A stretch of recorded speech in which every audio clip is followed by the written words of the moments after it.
war na koo frotté ñaari tëbam yooyu de. waaw kati kay boobu woo leen ko ne ko Cheikh Bara tëb ba mu tëb su ko gisul na ko seet na ko seet boo xam ne newul ci jaww ji ba léegi alors Abdoulaye mais on parle de la foule bi nga xam ne ñoom ñoo nekkoon ci stade ba mais Dakar keroog constat bi mooy même mbedd yi dafa wéet en réalité tu as l'impression que ni matchu Sénégal moo am ou quelque chose comme ça nit ñi ngi ci kër yi di seetaan télé wala ñuy yor seen téléphone di seetaan mais finalement cette journée là il y avait Ousmane Sonko en fait. Oui, effectivement il y avait Ousmane Sonko loolu moo am parce que tamit boo xoolee ñi nga xam ne dañu doon def direct si li nga xam moo di rencontre bi. oui battre nañu record en terme de nit yu seetaan. absolument si loo nga xam ne duñ ko am si ñetti weer.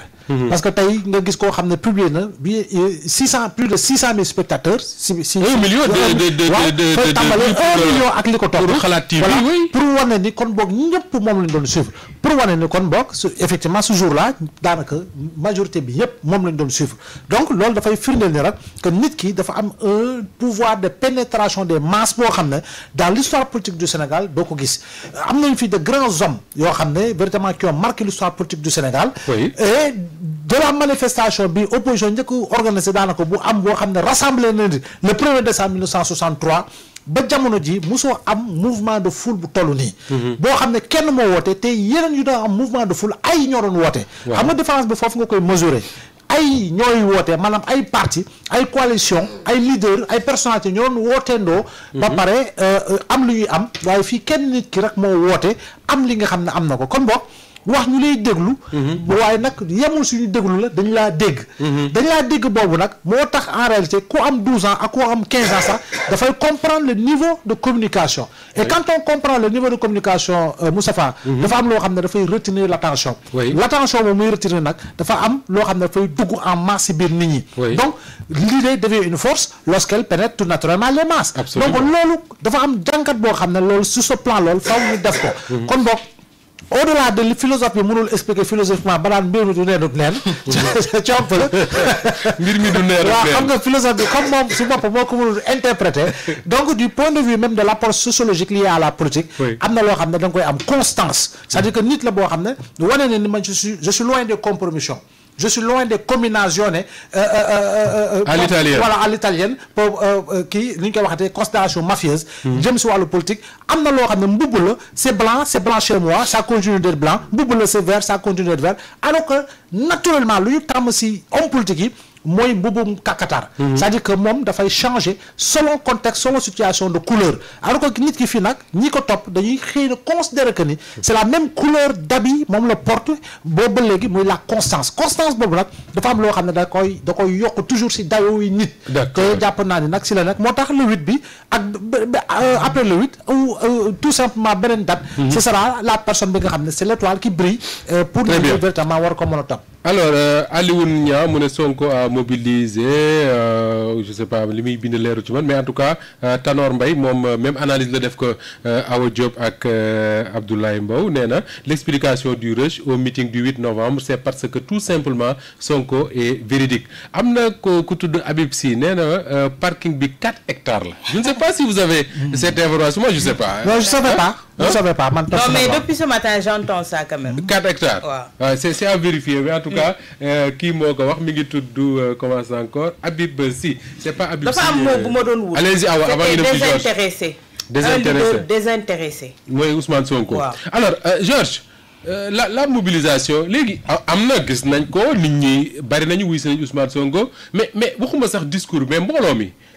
finalement lan la leen doyee parce que jëmul ci échéance électorale même si wax na ne xaw ma nañ dem bindu ji xaw ma mais là y a pas d'échéance électorale jusqu'en 2027. waaw mobilisation lu muy doyee mbooloo mi mobilisation bi day moom comme ni ngeen ko waxee rek ni ko Sénégalais yi gisee aussi je crois que c'est dû au fait que Ousmane Sonko il entretient des relations très particulières avec ses militants. du leader boo xam ne par exemple day wax ne suba dañuy war a am meeting. gars yi di jënd ay t-shirt wala ñuy joxe ay pinton xaw ma lan. pour mobiliser la foule. c'est vrai qu'il est très rare de voir un leader aussi charismatique que Ousmane Sonko en tout cas si politique sénégalaise mosuma ko gis. ku ma ko mën a comparer son charisme c'est peut-être Ablaye Wade du temps de l'opposition.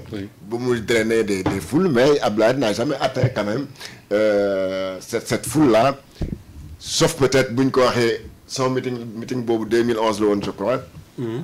bu mu nee après les contestations yi amoon Sénégal après le 23 juin quelque chose comme ça. Wow. Il a voulu montrer effectivement qu'il restait le plus charismatique.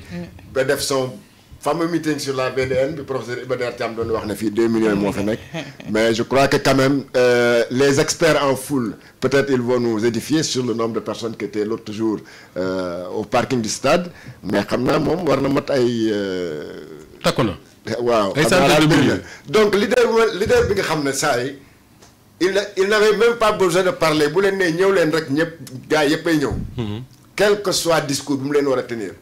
Ensuite je crois que même l'opposition seen bopp wax dëgg yàlla xamal nañ ko wala loo bañ jomboor xam ne nañ gudd na noonu. mais yaakaar mu am benn opposant boo xam ne tey mën na taxaw ne Ousmane Sonko amul mbooloo wala Ousmane Sonko comme ni ñeneen ñi ko wax Ousmane Sonko gars yi weddi nañ ko.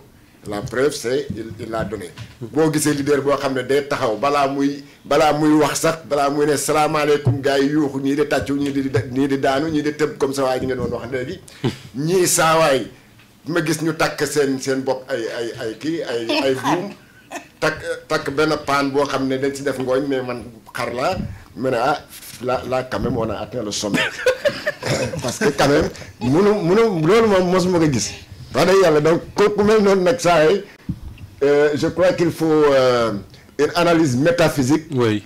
wala philosophique pour vraiment comprendre. war nañ ko jàngat quand même. sa waay lan la. bañ a yem rek ci mbir mi du neenug neen. en tout cas daal am na lu mu àndal quand même. oui Georges dinañ ci ñëwaat léegi mais da nga ko commencé wax rek mu bëggoon nga jéem ñu ci analyser un peu quand on est opposant su ma nekkee opposant d'un homme comme Ousmane Sonko. Tu as beau critiquer wax lu la neex mais su génnee mu mel ne moom c'est un saint quoi c'est-à-dire que su génnee mook ay militants cette relation particulière là soo nekkee opposant qu'est-ce que tu fais da nga naan naa ko seetaan ak yàlla wala naa ko bàyyi ak yàlla wala qu'est-ce qu'on fait pour exister. pour nga opposer ak Ousmane Sonko instant yi. Oui. Il faut y aller avec intelligence. Déjà. Trouver un discours convaincant. C'est pas par exemple l'autre jour j'ai vu que xawma le ñaxtu national bi gars yi organisé woon. Ils ont été très mal inspirés de vouloir organiser cette affaire-là. Même bu ñu leen man à la place du préfet dem leen bàyyi ñu manifester xam naa ils n'allaient pas trouver 1000 personnes. Ils allaient même se ridiculiser parce que boo gisoon mbooloo bi nekkoon stade. nga bëgg a organiser à côté d'une contre-manifestation.